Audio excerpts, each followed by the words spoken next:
আর সোমের বোনেরাও দেখছি অনেক বড় হয়ে গেছে, তাই দাদামণি এখন চোখের বিষ। এই বিয়ের চক্করে এখানে একই সাথে হঠাৎ করে পার্বতী এবং সোমের বোনদের তৃতীয় চক্ষু খুলে দেওয়া হল দেখছি। আর তারা সেই চক্ষু দিয়ে দেখতে পেল যে সোম হচ্ছে বাজে। পার্বতী তো আবার তার তৃতীয় চক্ষু দিয়ে দেখতে পেল তার বাবা হচ্ছে ধোয়া তুলসী পাতা এবং দাদা হচ্ছে ধোয়া বেলপাতা, কারণ তার কাছে এখন সোম খারাপ।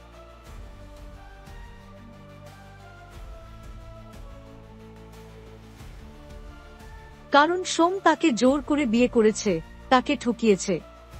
আর সেই তৃতীয় চক্ষু দিয়েছে দেখতে পেল তার মা আসলে খারাপ।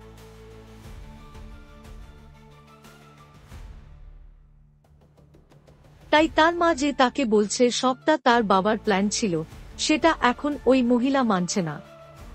আর ইন্টারেস্টিংলি ওই মহিলা এখন এটাও দেখতে পাচ্ছে না যে তার বাবা ও দাদা মিলে কিভাবে রত্নাকে জোর করে বিয়ের পিঁড়িতে নিয়ে এসেছিল।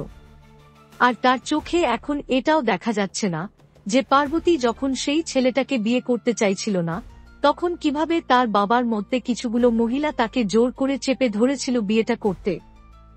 আর যেটা আমি ছবির ক্যাপশন লিখেছি যে এখানেও ডিরেক্টর আমাদের প্রতীক বাবুর পুরনো সিরিয়াল উড়ান থেকে সেই ফেমাস প্রতিজ্ঞা খেলাটাকে আবার দেখছি আমদানি করে নিয়ে এলো। ফলে সোম তার বন্ধুকে দিয়ে প্রতিজ্ঞা করিয়ে নিল সে এতক্ষণ না চাইবে তার বন্ধু পার্বতীকে সিদ্ধার্থের ব্যাপারে কিছুই জানাবে না। সো এবার যা বলার তোমরাই বলো, কারণ কমেন্ট বক্সটা তোমাদেরই জন্য। দেখুন দাদামণি সোম থেকে শনি রাত 8:30-এ শুধুমাত্র জি বাংলায়। এইরকম সমস্ত আপডেট সবার আগে পেতে অবশ্যই আমাদের চ্যানেলটি সাবস্ক্রাইব করে নিও।